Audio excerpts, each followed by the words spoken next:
আরজি করে যেদিন সকালে প্রথম মহিলা ডাক্তারের লাশ চেস্ট বিভাগের ডিপার্টমেন্টে দেখা যায়, সেদিন আরজি করে আউটপোস্টের এএসআই পুলিশ, যিনি তার রাউন্ড ডিউটি শেষ করে আউটপোস্টে ফিরে এসেছিলেন, ফিরে আসার পরে তিনি একটি সিকিউরিটি গার্ডের মাধ্যমে শুনতে পান যে চেস্ট ডিপার্টমেন্টের 3 তলায় একজন ডাক্তার পড়ে আছে। এই খবর পেয়ে তিনি যখন তার ফোর্স নিয়ে আরজি করে 3 তলায় পৌঁছায়, তিনি পৌঁছানোর পরে দেখেন সেই ঘরে 10 থেকে 15 জন জুনিয়র ডাক্তার লাশটিকে ঘিরে আছে। এখন এই তথ্যটি আমরা সবেমাত্র হাতে পেয়েছি। অত্যন্ত গুরুত্বপূর্ণ একটি জিডি, যেটা কিনা আরজি করের আউটপোস্টের যে এএসআই পুলিশ দায়িত্বে ছিলেন, তিনি প্রথম এই জিডিটি তৈরি করেছিলেন। এবং এই জিডিটি তৈরি করার যে সময় উল্লেখ পাওয়া যাচ্ছে, সেটা হলো 9টা 45 থেকে 10টা 10 পর্যন্ত। এখন এই সর্বপ্রথম যে জিডিটি আরজি করের যে দায়িত্বে যে এএসআই ছিলেন তিনি তৈরি করেছিলেন, সেই জিডিতে পরিষ্কারভাবে উল্লেখ করা আছে, সর্বপ্রথম ওই পুলিশ অফিসার যখন 3 তলায় পৌঁছায়, পৌঁছানোর সঙ্গে সঙ্গে তিনি দেখতে পান যে ডাক্তার মেঝেতে অজ্ঞান হয়ে পড়ে আছে, সেই ডাক্তারের চারিপাশে 10 থেকে 15 জন জুনিয়র ডাক্তার ঘিরে আছে। এখন কয়েকটি প্রশ্ন এখানে উঠে গেছে। 1 নম্বর প্রশ্ন হলো, যে মহিলা ডাক্তারের লাশ ওই ঘরে পড়েছিল বা অজ্ঞান অবস্থায় যিনি পড়েছিলেন, তার ছবি প্রথম কে তুলেছিল? একটি প্রশ্ন। দ্বিতীয় প্রশ্ন, 10-15 জন ডাক্তার সেখানে প্রথম অবস্থা থেকেই ছিল, এই 10-15 জন ডাক্তার কি এই ঘটনার সঙ্গে জড়িত নয়? যদি জড়িত না হয়, তাহলে তারা কেন এই নির্দিষ্ট এরিয়ার মধ্যে ঢুকে দীর্ঘ সময় ছিল? তারা কি সেখানে প্রমাণ নষ্ট করেনি?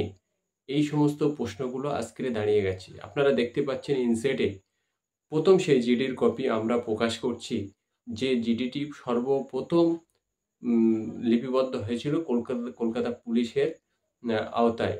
সেই জিডি থেকে এই সমস্ত প্রশ্নগুলো উঠে যাচ্ছে যে এই খুন বা ধর্ষণ মামলায় যে সমস্ত জুনিয়র ডাক্তাররা আজকে আন্দোলন করছে, তাদের মধ্যে ওই 10-15 জন 10-15 জন জুনিয়র ডাক্তার মিশে নেই তো আন্দোলনের মধ্যে? যদি থেকে থাকে, তাহলে জুনিয়র ডাক্তাররা কেন তাদের আইডেন্টিফাই করতে পারছে না? বা জুনিয়র ডাক্তাররা কেন প্রথম যে 10-15 জন জুনিয়র ডাক্তার ওই লাশটিকে ঘিরে রেখেছিল, তাদের নাম প্রকাশ্যে আনতে পারছে না? এটাই হলো সবথেকে বড় প্রশ্ন।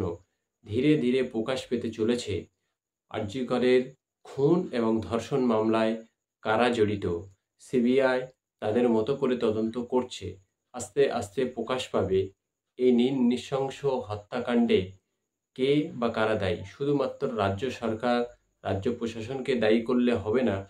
যে সমস্ত জুনিয়র ডাক্তাররা আজকে বিপ্লবী সেজে মানুষের পরিষেবা না দিয়ে গরিব খেটে খাওয়া একেবারে নিম্নবর্তী মানুষ যারা হসপিটালের ভরসায় ছুটে যায়, সেই হসপিটালের ভরসায় একজন রোগী যখন হসপিটালে ছুটে যাচ্ছে, তাকে পরিষেবা না দিয়ে যে জুনিয়র ডাক্তাররা রাজপথে বসে সরকারি টাকা নষ্ট করছে, এই জুনিয়র ডাক্তাররা কি এই ঘটনার থেকে বাইরে বেরোতে পারবে? যে 10-15 জন জুনিয়র ডাক্তার সেখানে সকাল থেকেই ছিল, তারা কি প্রমাণ নষ্ট করেনি? এই সমস্ত তথ্য সমস্ত কিছুই প্রকাশ পাবে। যে 3 তলার ঘরে মহিলা ডাক্তারটি পড়েছিল, তার সেই ঘরের দরজার সামনে যে সিসি ক্যামেরা, সেই সিসি ক্যামেরার সময় বা সেই সিসি ক্যামেরার ভিডিও থেকে এই 10-15 জন ডাক্তারকে আইডেন্টিফাই করা কখনোই কোনো কঠিন কাজ নয়। এই 10-15 জন জুনিয়র ডাক্তারকে আইডেন্টিফাই করলেই অনেক প্রশ্নের কিনারা হয়ে যাবে।